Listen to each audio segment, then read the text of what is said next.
बिस्मिल्लाहिर्रहमानिर्रहीम। अस्सलाम वालेकुम नाज़रीन, मैं हूं आपका मेज़बान दानिश अंसारी और आप देख रहे हैं मेरा YouTube channel Danish Ansari official. नाज़रीन, आज हम बात करेंगे मलिक महबूब साहब से। आप सबके फेवरेट हैं, मशहूर एस्ट्रोलॉजर हैं। अस्सलाम वालेकुम मलिक साहब, कैसे हैं आप? वालेकुम अस्सलाम। अल्लाह का शुक्र है। आप बताएं क्या हाल चाल है दानिश साहब। अल्हम्दुलिल्लाह मलिक साहब, मैं भी ठीक हूँ। मलिक साहब, आज प्रोग्राम का आगाज़ आपकी एक प्रेडिक्शन से कर रहा है। गुज़िश्ता कई दिनों से मैं आपकी प्रेडिक्शन फर्दर फर्दर बता रहा हूँ, जो दुरुस्त साबित हो रही हैं। और गुज़िश्ता रोज़ ही आपने ये प्रेडिक्शन की थी कि पानी में आपको जंग दिखाई दे रही है, कोई मिसाइल अटैक, कोई ड्रोन अटैक आपको दिखाई दे रहा है। ये क्लिप मुलाहिदा फरमाइए। देखिए, शिप को कब्जा कर लेना, पानी में ऐसे मिसाइल होंगे। अब चीजें डिफरेंट टाइप डिफरेंट टेक्टिक से आगे आएंगी। सेम वॉर पैटर्न नहीं होगा, ये याद रखिएगा। जी, तो नाज़रीन, आपने ये क्लिप मुलाहिदा फरमाया सर के एग्जैक्ट वर्ड से कि पानी में कोई झड़प, कोई जंग, कोई मिसाइल या शिप पे कब्जा हो सकता है। और ऐसा ही हुआ है। क्या हुआ है? ईरान ने अमरीकी बहरी जहाज पे अटैक किया है और बताया जा रहा है कि मिसाइल मारा है, क्योंकि अमरीकी जो जहाज था उसने ईरान की जो वार्निंग थी उसको नज़रअंदाज कर दिया था। इसके अलावा एक बड़ी डेवलपमेंट ये हुई है कि यूएई में अटैक किया गया है, काफ़ी दिनों बाद अटैक किया गया है ईरान की तरफ से। और जो ऑयल तनसीबात है इनको निशाना बनाया गया है, मिसाइल अटैक भी किया गया है और ड्रोन हमला भी किया गया है। और जो रिफाइनरी है मुत्तहदा अरब अमारात की फजीरा में, उसको खासा नुकसान पहुंचा है, सोर्सेस बता रहे हैं। सर, आइंदा आने वाले आज किस तरफ जाते हुए देख रहे हैं? पानी में जंग के हवाले से आपकी एक प्रोडिक्शन दुरुस्त हो गई है, मजीद क्या देख रहे हैं?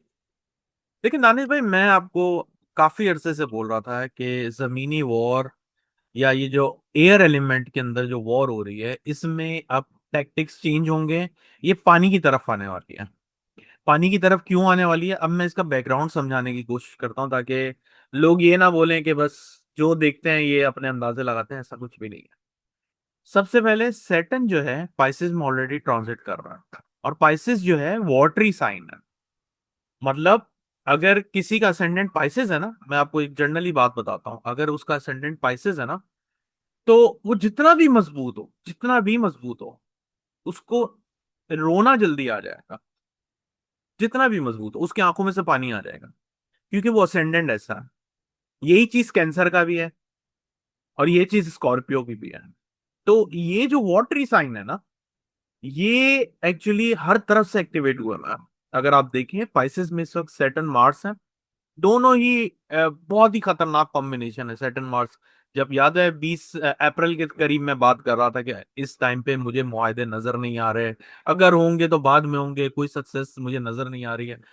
अब जो है टाइम, हम मई के अंदर एंटर हो गया। अब हो ये रहा है, मई की 7 मई को 7 मई मार्स ट्रांजिट कर जाएगा एरीज में, और सैटर्न अकेला रह जाएगा पाइसेस में।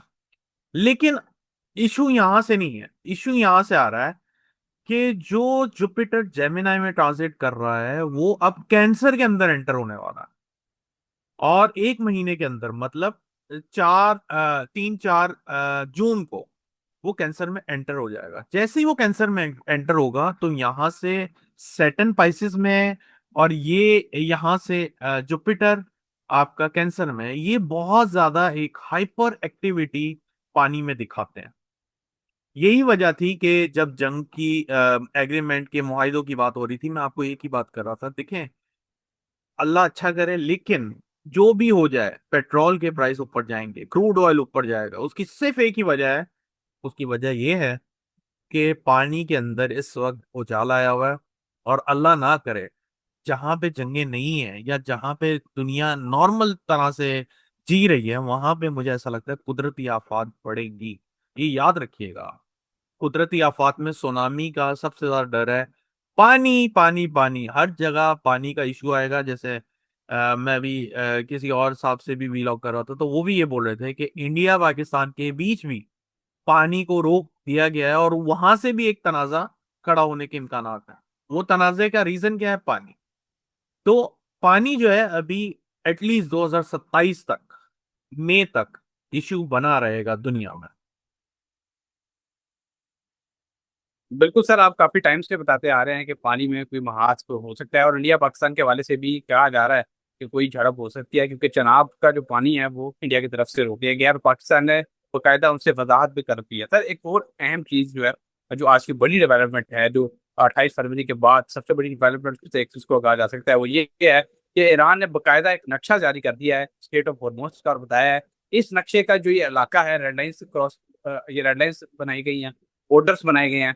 इसको अगर कोई भी मुल्क क्रॉस करेगा तो हम उसको निशाना बनाएंगे। और इवन के फर्स्ट टाइम ऐसा हुआ है कि ईरान ने डेडलाइन दिया अमेरिका को, पहले अमेरिका डेडलाइन देता था ईरान को, फर्स्ट टाइम ईरान ने डेडलाइन दिया अमेरिका को और कहा है कि अगर उन्होंने उनके इस सरहद की कोई मुदाखलत की, कोई मुखालफत की, तो फिर वो हमारे कैद से नहीं बच पाएंगे। सर आप क्या देख रहे हैं, क्या अमेरिका ईरान की इस डेडलाइन का पास रखेगा और क्या उनकी सरहद से बाहर निकल जाएगा जो नक्शा उन्होंने जारी किया है, या फिर रिटेलिएट किया जाएगा अमेरिका की तरफ से? देखिए दानिश भाई, मैंने आपको बहुत दफा बताया है, पिछले महीने बोलता ही आ रहा था ऑलमोस्ट हर वीलॉग में कि अमेरिका इस जंग से निकल जाएगा। अगर मेरे अल्फाज आपको याद हो, अमेरिका एक्चुअली इनडायरेक्ट वे में निकला हुआ है, और ऐसी कोई हरकत करते हुए मुझे नजर नहीं आता अमेरिका ये करे। और एक बात याद रखिएगा, जैसे जैसे टाइम गुजर रहा है, मैंने आपको एक और प्रिडिक्शन भी दी हुई है कि हम जून में ईरान को मिडिल ईस्ट का नया बादशाह देखेंगे। और आप देख लें, आज ये खबर आ गई है कि ये हमारी रेड लाइन है, इसको कोई क्रॉस ना करे। तो ये आने वाले दिनों में मजीद ऐसी चीजें आएंगी, ये तो अभी पहली शुरुआत है। और दूसरी इंपॉर्टेंट बात, एक बात और भी अच्छी भी है, ऐसा नहीं है कि मैं सिर्फ बैड न्यूज ही दे रहा था। तो जब आपने शुरू किया था प्रोग्राम, तो मुझे थोड़ी सी मुस्कुराहट इसी बात पे आई कि अल्लाह करे आप कोई अच्छी प्रिडिक्शन का जिक्र करें कि वो पूरी हो गई है, वरना सारे नाजरीन यही बोलते हैं कि यार ये कभी भी कोई अच्छी खबर नहीं देते। तो मेरे बस में नहीं है, मुझे तो जो नजर आता है मैं वही बोल रहा था। वो भी क्या, हम रीड कर रहे हैं प्लेनेटरी पोजीशंस, उसके हिसाब से डॉट कनेक्ट करके आपको बताते हैं। खैर, अभी की कंडीशन से एक बात तय है कि पानी में मसला होगा, लेकिन जिस तरह की जंग 28 फरवरी के बाद हुई थी 40 दिनों की, ऐसी जंग नजर नहीं आती।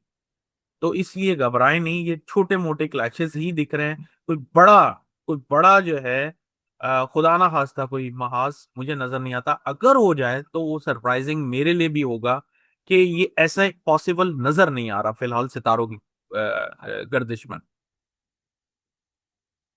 Okay sir. अच्छा सर, आपने ईरान को मिडल ईस्ट का बादशाह भी कहा है कि बन जाएगा, और दिखाई भी दे रहा है कि बन सकता है, क्योंकि जिस तरह ईरान ने अपनी सरहदों का दिफा किया है और जिस तरह दुनिया को पैगाम दिया है कि हम भी यहाँ मौजूद हैं। सर मैं ये जानना चाहता हूँ कि यूएई पे जो अटैक हुआ है उसने गल्फ कंट्रीज को हिला के रख दिया, क्योंकि काफी दिनों से यहाँ पे मामला ठीक चल रहे थे, एयरलाइंस भी चल पड़ी थी, इंडस्ट्री भी दोबारा चल पड़ी थी, लोगों को नौकरियों पर दोबारा वापस बुला भी लिया गया था, सारी चीजें मामूल पे वापस आ रही थी। लेकिन जो ये अटैक है गल्फ कंट्रीज पे, ये आप क्या देख रहे हैं?